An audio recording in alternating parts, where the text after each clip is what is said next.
Shalom Teens. Senang sekali kita dapat bertemu kalian lagi hari ini. Rekaman ibadah ini dilakukan dengan prokes yang ketat. Jangan lupa untuk selalu patuhi protokol kesehatan ya Teens. Untuk teman-teman Teens yang rindu untuk menabur, bisa secara online. Scan QR Code di samping ini. Follow our Instagram at teens_GSKI_Betani and subscribe to our YouTube channel, Teens GSKI Betani. Join our Zoom online service every Sunday at 10 a.m. Register now! Mari kita hormati hadirat Tuhan dimanapun kita berada. Mari fokus beribadah pada Tuhan. Jangan makan dan bermain saat kita beribadah. Siapkan Alkitab kalian. Dan yang terakhir, selamat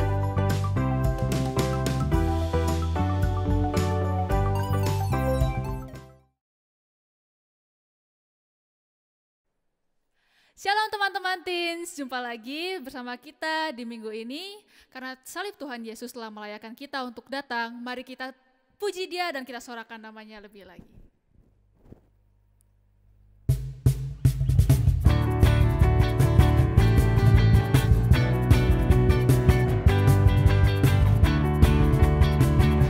Mari sama-sama kita nyanyikan lagu ini yuk.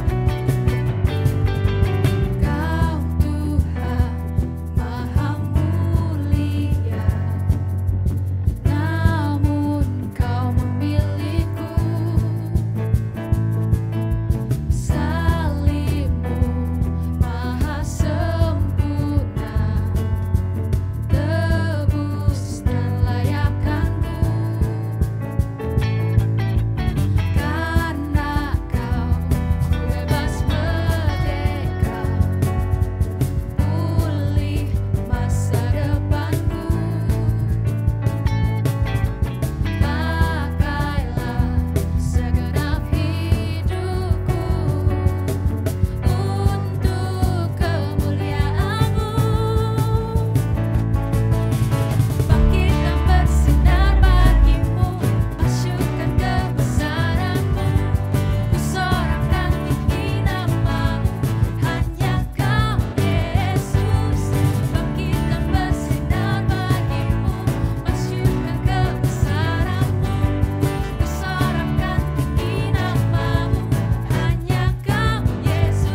Karena Engkau ada di hidup kami dapat melakukan hal-hal yang tidak terpikirkan. Karena kuasa-Mu yang diam di dalam kami dapat melewati kehidupan kami. Sungguh kami mengucap syukur memiliki Allah yang seperti Engkau, yang begitu mengasihi kami. Terima kasih ya Bapa. Terlebih tinggi pikiran-Mu, terlebih besar kuasa-Mu, kuatku percuma, sia-sia tanpa ada penyertaan-Mu. Terbatas yang ada padaku, terlengkap apa yang Kau tahu, teramat ku perlu hadirat-Mu, biar Roh-Mu yang memimpinku. Hidupku bagi-Mu, nafasku bagi-Mu, setiap kata terucap hanya bagi-Mu. Segenap pikiranku, seisi hatiku, bagi kemuliaan-Mu, bagi kemuliaan-Mu.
Terima kasih Tuhan buat kesempatan yang baik ini untuk kami dapat beribadah, kami mendengarkan firman-Mu Tuhan lagi.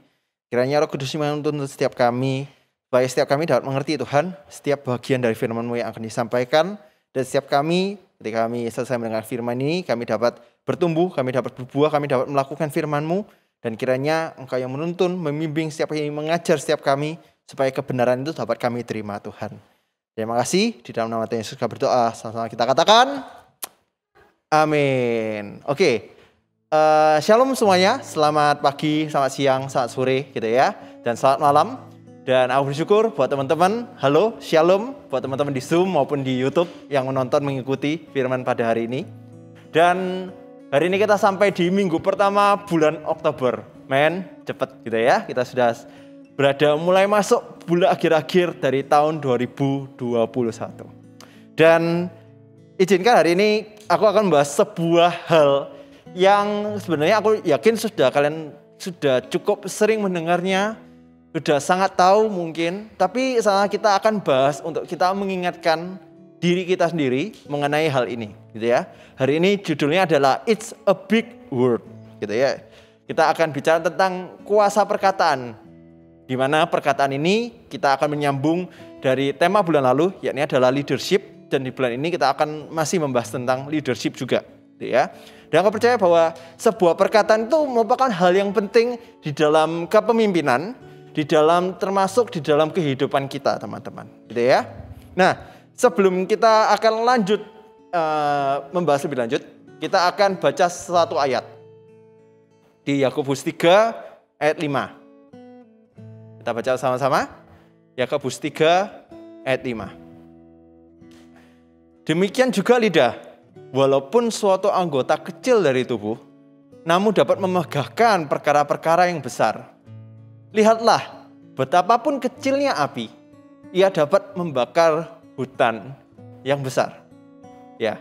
Jadi dari ayat ini kita bisa sedikit menganalisa bahwa di sini betapa lidah perkataan kita itu kayak disejajarkan gitu ya, diperumpamakan seperti api yang kecil, di mana perkataan kita itu dianggap bahwa seperti api yang kecil bisa membakar hutan yang besar, bisa menciptakan sesuatu, bisa mengakibatkan sesuatu yang besar, teman-teman, gitu ya, yakni adalah kebakaran dari hutan yang besar, menghanguskan sesuatu.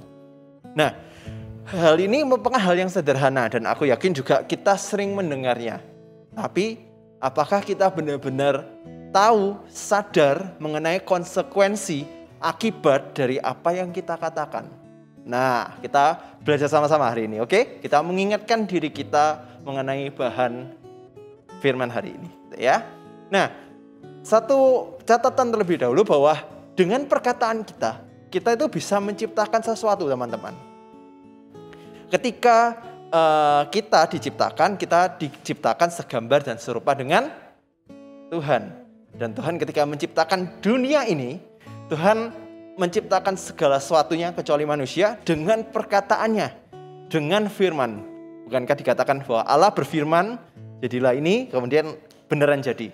Nah, karena kita dicipta segambar dan serupa, aku yakin juga bahwa sifat-sifat itu kita warisi juga dari Tuhan, gitu ya. Kita juga punya kuasa untuk menciptakan sesuatu dengan perkataan kita. Memang seperti apa, Kak?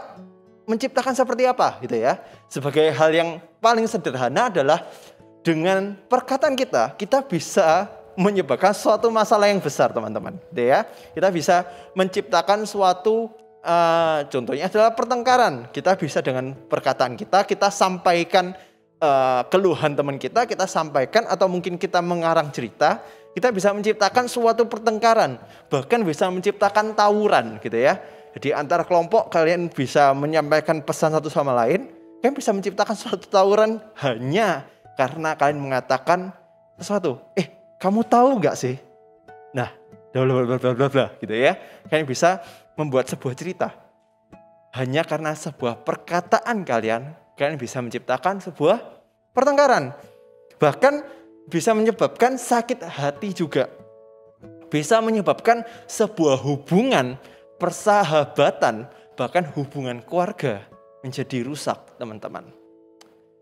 Mungkin sesederhana kata-kata ini gitu ya. Kalau kalian bisa, perkataan kalian itu bisa menghancurkan gitu ya, menghancurkan tanda kutip, menghancurkan hari seseorang hanya dengan 3 kata, teman-teman gitu ya. Hanya dengan 3 kata kalian bisa membuat seluruh hari orang itu rusak. Mood orang itu jadi rusak. Apa kata itu? Contoh deh. Kamu gendutan ya. Gitu ya.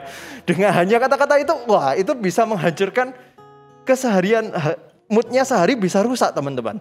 Nah, karena itu kita perlu hati-hati. Karena perkataan kita bisa menciptakan sesuatu. Bisa menciptakan masalah. Bisa menciptakan mood yang gak enak. Suasana yang gak enak. Tapi kita harus ingat juga, selain menciptakan sesuatu yang negatif, perkataan kita juga bisa menciptakan sesuatu yang positif, teman-teman. Contohnya adalah apa? Ketenangan di tengah kekacauan, kebingungan. Ketenangan, kedamaian di tengah masalah. Di tengah orang-orang emosi mungkin. Hanya karena kita bisa berkata-kata sesederhana mungkin gitu ya. Dari kata-kata kita bisa menciptakan ketenangan dan kedamaian. Kita juga dengan kata-kata kita bisa menciptakan sesuatu namanya kebaikan, optimisme. Bahkan dari kata-kata kita bisa menciptakan, membantu seseorang untuk pulih dari luka lamanya. Gitu ya, dari luka batinnya, dari masalahnya. Dan lain sebagainya. Kalau tadi aku kasih contoh tiga kata yang bisa menghancurkan hari seseorang. Aku mungkin bisa kasih contoh juga yang bisa mengubah keseharian, bahkan bisa mengubahkan hidup orang lain. Contohnya apa? Contohnya gini, kapan terakhir kali kita bisa ngomong sama teman kita gitu ya, kamu kelihatan keren deh hari ini, gitu ya. Wah, kalau kita dapat diomongin seperti itu, gimana sih perasaan kita? Mungkin kita akan senang sehari itu, hanya karena sebuah kalimat ini, teman-teman. Mungkin selain itu apa lagi, Kak? Kalian bisa bicara sama teman kalian, sama keluarga kalian, sama adik kalian, sama kakak kalian. Aku bangga banget punya saudara kayak kamu. Aku bangga banget punya teman kayak kamu. Aku bangga banget punya mentor seperti kamu. Ya. Dan lain sebagainya. Aku yakin itu bisa mengubahkan harinya, bahkan beberapa hari kemudian dia masih bisa merasakan sukacita dari sekadar perkataan kalian yang sederhana, teman-teman. Nah, ingat bahwa perkataan kita saat ini, karena kita masa pandemi gitu ya, bukan hanya perkataan yang kita ucapkan lewat mulut, tapi tentunya juga postingan kita. Sosial media kita, apa yang kita chat kepada teman kita, itu juga bisa menciptakan sesuatu, teman-teman. Bahkan chat-chat kita, postingan kita bisa membuat setiap kita jadi ada dalam masalah, bahkan bisa dituntut, bahkan bisa dipenjara karena kita salah bicara atau salah kita memposting sesuatu. Karena itu sesuatu yang penting yang kita nggak bisa remehkan hal ini, gitu ya. Ada sebuah quotes dari seorang pendeta, gitu ya, yang menurutku kita bisa belajar sama-sama. Apa itu? Ini, your words create your world. Gitu ya, dari Pastor Jeffrey Rahmat. Dia mengatakan bahwa kata-kata kita dapat menciptakan dunia kita. Nah, ada sebuah penelitian dan eksperimen, teman-teman, mengenai efek perkataan, pengaruh perkataan kita pada air, gitu ya. Mungkin ada air gitu ya di sekitar kalian bisa ambil. Kemudian air itu bisa menjadi air yang jauh lebih sehat. Struktur airnya baik gitu ya. Hanya sekadar kalian berbicara sesuatu terhadap air itu. Air gitu ya. Kamu air yang sehat, kamu air yang baik. Ketika kita ngomong sama orang di sekitar kita mungkin, struktur air yang ada di ruangan itu bisa berubah, teman-teman, gitu ya. Aku sayang sama kamu. Itu ada penelitiannya gitu ya, sudah diteliti. Ketika kita bicara yang buruk, aku benci kamu mungkin dan lain sebagainya, maka air di sekitar kita pun bisa rusak. Tapi bukan hanya air, bahkan sama peliharaan kita, kalau kita mungkin punya peliharaan, jangan di kata-kata yang buruk teman-teman. Karena aku yakin kalau kita terus ngomong sesuatu yang buruk sama peliharaan kita, maka dia akan jadi yang lebih murung lah, jadi galak lah gitu ya. Efeknya nggak baik sama peliharaan kita, pasti beda. Pasti dia kalau dikasih kata-kata yang baik, dia pasti lebih gemuk, lebih bahagia, lebih aktif kayak gitu. Bahkan pada tumbuhan.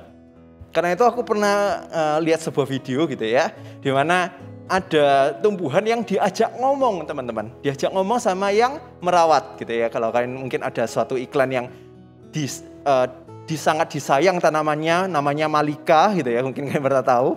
Nah, tapi benar bahwa itu membawa pengaruh terhadap tumbuhan. Kemudian ada eksperimen juga di mana nasi dikasih air, di dalam dikasih air gitu ya, ditaruh di mangkok tertutup, ditempeli dengan kata-kata yang baik di mangkuk itu, satunya ditempeli dengan kata-kata yang enggak baik. Itu berpengaruh dan itu kelihatan kalau ditempeli kata-kata yang baik, maka nasi itu jauh tetap busuk gitu ya, tetap busuk karena cuma ditutup gitu aja. Tapi kalau ditempeli kata-kata yang baik jauh lebih tidak mudah busuk dibandingkan yang ditempeli kata-kata yang buruk teman-teman. Nah, jikalau pada air dan benda-benda peliharaan kita dan lain sebagainya itu sangat, kata-kata kita sangat berpengaruh, apalagi pada diri kita sendiri dan bahkan pada orang lain. Ya, kita harus mengingat itu, hati-hati ketika kita mau bicara sama orang lain, sama segala orang di sekitar kita perlu hati-hati. Mungkin ada yang bilang, tapi Kak, aku punya teman baik, atau aku ini baik Kak, mungkin ada yang bicara seperti itu. Tapi perkataannya saja yang kasar. Terus gimana? Apakah tidak apa-apa? Gitu ya. Aku pernah dengar baca waktu itu, sebuah tweets gitu ya, di Twitter, suatu akun yang cukup terkenal, dia bilang seperti ini, bahwa misuh itu tidak ada hubungannya dengan dosa. Misuh itu hubungannya sama etika dan kayak gitu ya. Tapi menurutku itu ya mereka cari pembenaran, dan menurutku itu tidak bisa dibenarkan bagaimanapun. Karena aku percaya, jadi Kak Len pernah bilang bahwa kalau kita mengasihi, kalau kita ini sifatnya juga manusia yang mengasihi, maka kasih itu tidak akan melakukan hal yang tidak sopan, teman-teman. Jadi ya menurutku apapun alasannya gak baik. Dan ada sebuah ayat yang mungkin bisa membantu kita juga di Matius 12 ayat 35.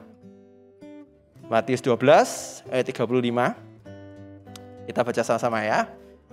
Dikatakan demikian, orang yang baik mengeluarkan hal-hal yang baik dari perbendaharanya yang baik, dan orang yang jahat mengeluarkan hal-hal yang jahat dari perbendaharanya yang jahat.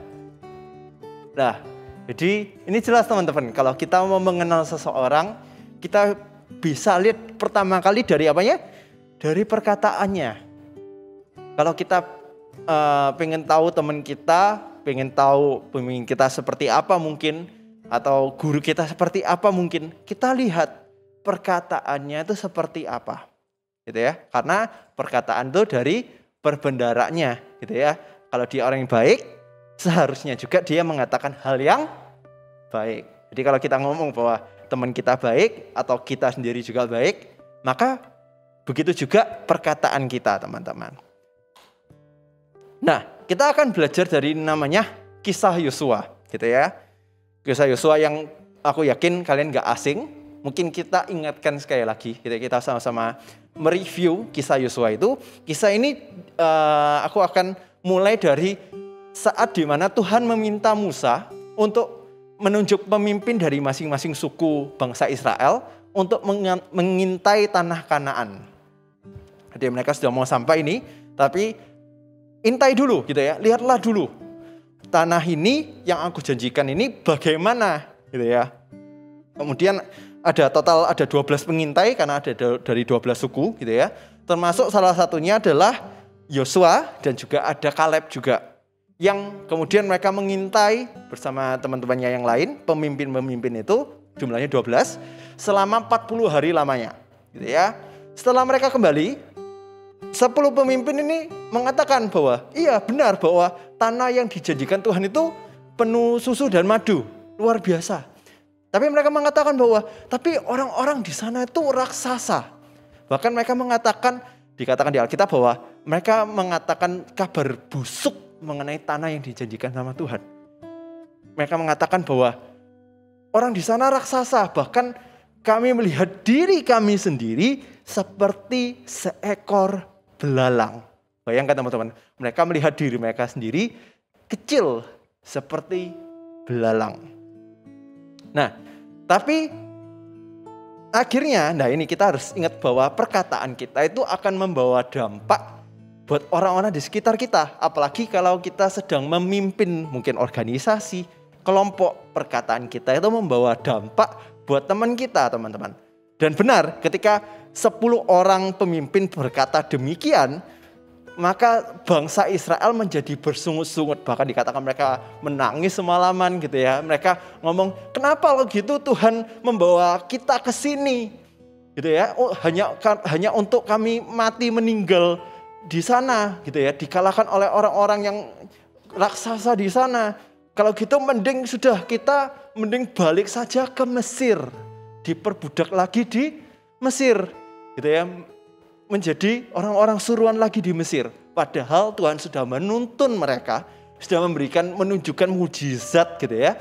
Sudah membelah lautan, sudah menurunkan mana dari langit dan lain sebagainya. Begitu banyak, tapi mereka masih bersungut-sungut.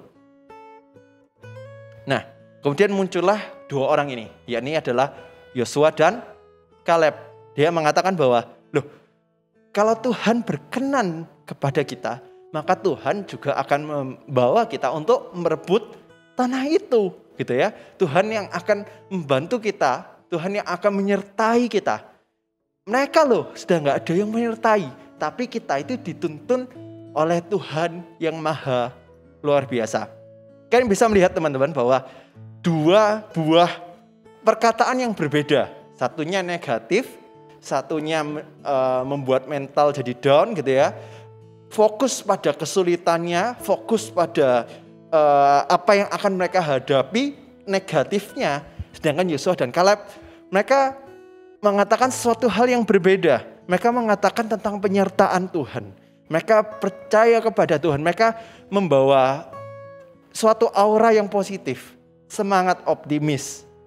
Yang aku yakin bahwa karena mereka juga mengenal Tuhan, mereka percaya, mereka mengalami juga. Padahal bukan hanya Yosua dan Kaleb, mereka semua mengalami. Tapi dua-duanya bisa punya perspektif yang berbeda. Nah, dari sini aku mau bawa suatu poin teman-teman, bahwa kalau perkataan kita itu berasal dari mencerminkan hati kita dan cara kita berpikir atau melihat sesuatu. Ya, perkataan kita mencerminkan hati kita. Karena itu teman-teman, kalau kita minta Tuhan bukan hanya untuk sekadar membimbing kita merubah perkataan kita. Tapi kita juga perlu minta Tuhan untuk mengubah apa yang ada di dalam pikiran kita dan cara berpikir kita. Karena apa yang keluar dari mulut kita sebelumnya kita pikir dulu.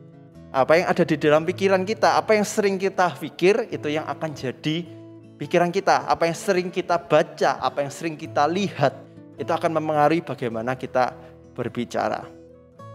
Oke, aku akan bagikan 2 tips saja untuk mengingatkan kita di dalam perkataan kita dalam sehari-hari. Tentu kita perlu belajar untuk mengubah bagaimana kita berpikir. Kita perlu belajar perspektifnya Tuhan, sudut pandangnya Tuhan. Kita perlu belajar firman Tuhan supaya kita tahu kehendak Tuhan. Gitu ya. Tapi hari ini aku bagikan 2 tips juga untuk mengingatkan kita di dalam keseharian kita, di dalam kita berkata-kata, atau di dalam kita mungkin chatting dengan teman kita, sekitar kita, keluarga kita. Nah, yang pertama adalah soal what gitu ya. Apa yang kita katakan. Yang pertama adalah pakailah kata-kata yang positif, membangun, dan memberkati orang lain. Itu poin pertama.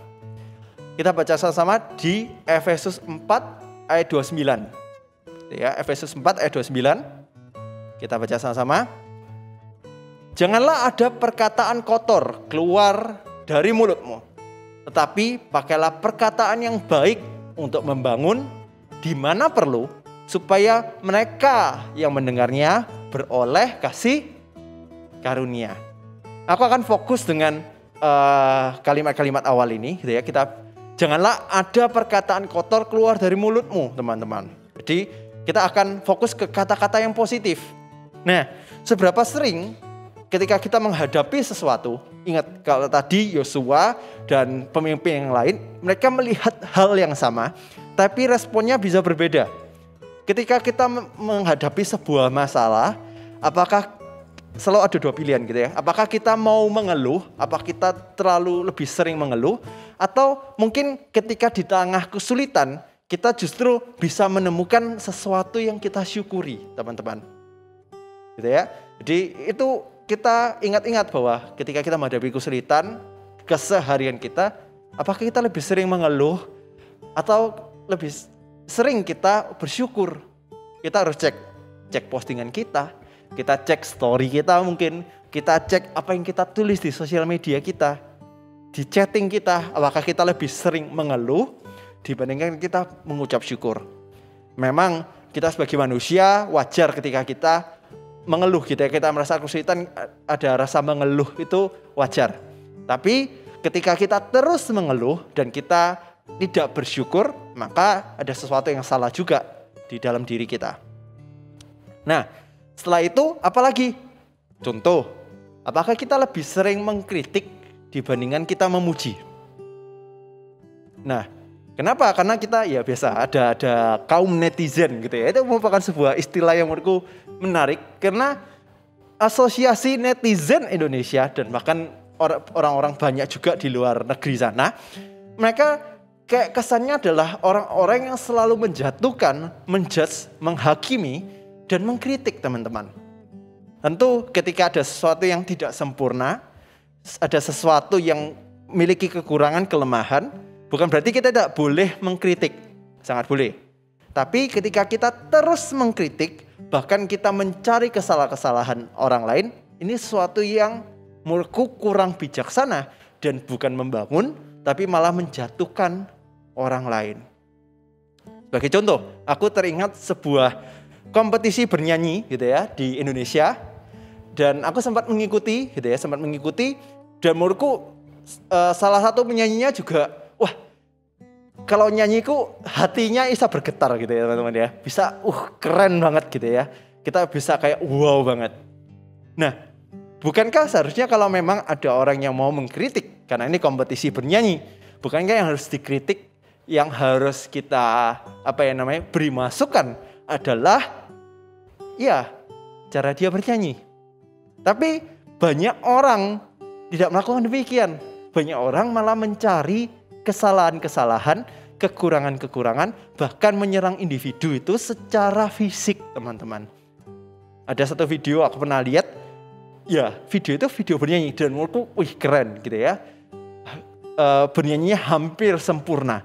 Tapi tahu yang ditulis di komen oleh orang-orang apa? Kakinya, betisnya gede banget kayak tukang becak kayak gitu ya.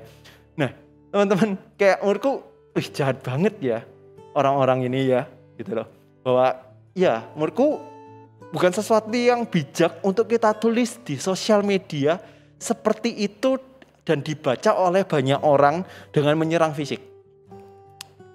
Ingat bahwa apa yang kita tulis, apa yang kita mau bicara, kita jaga untuk tetap positif, teman-teman.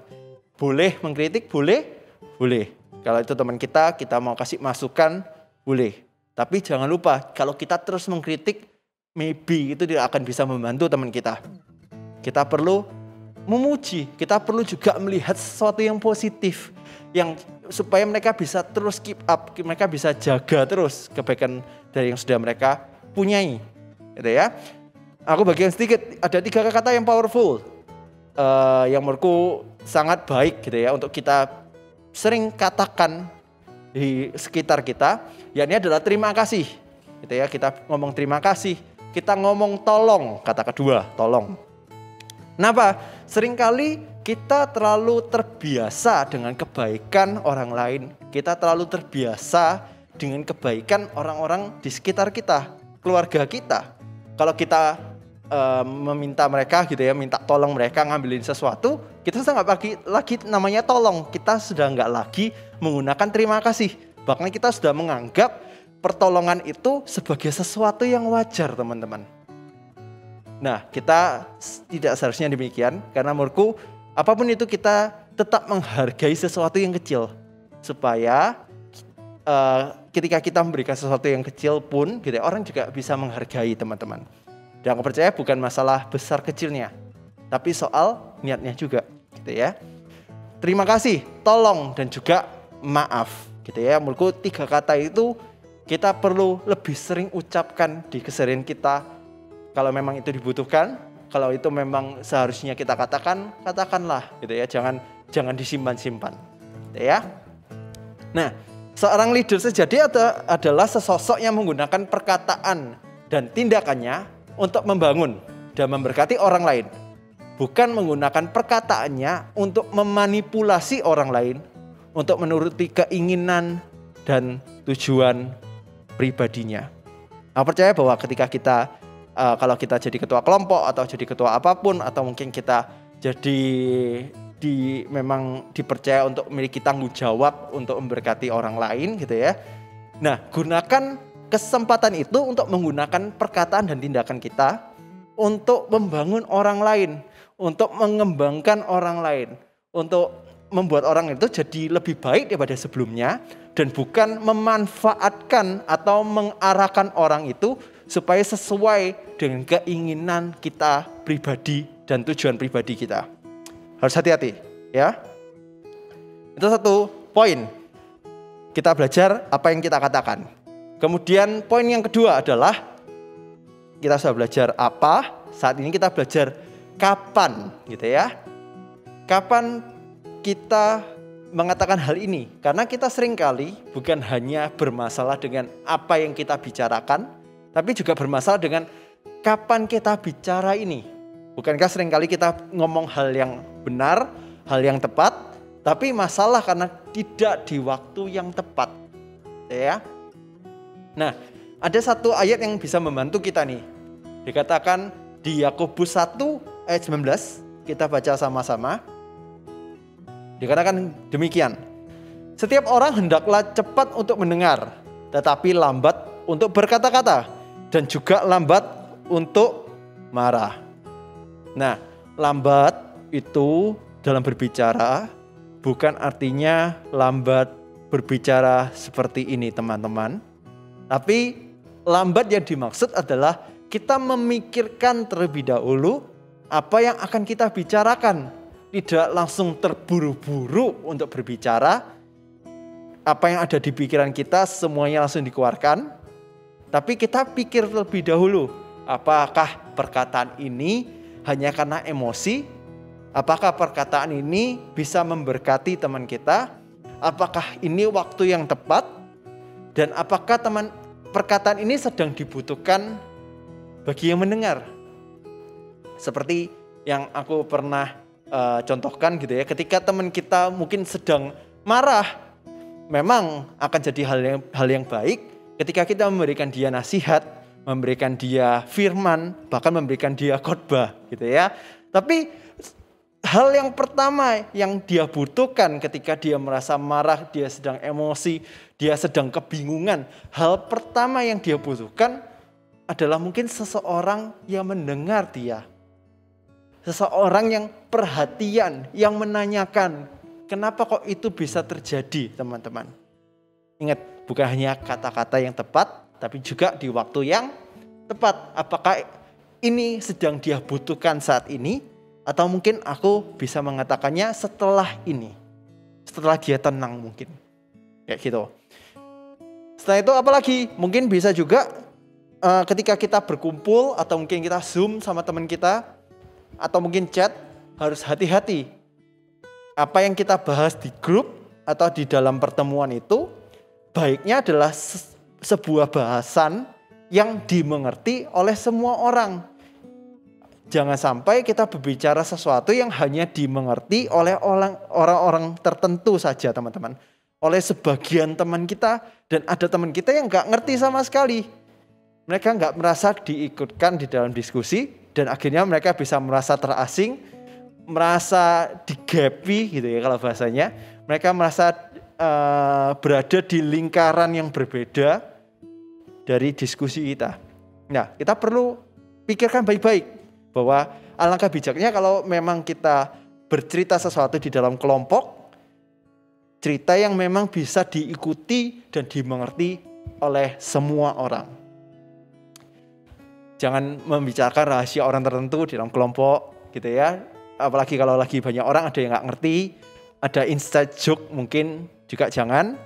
Dan jangan memutuskan untuk bicara saat kita lagi emosi atau lagi marah.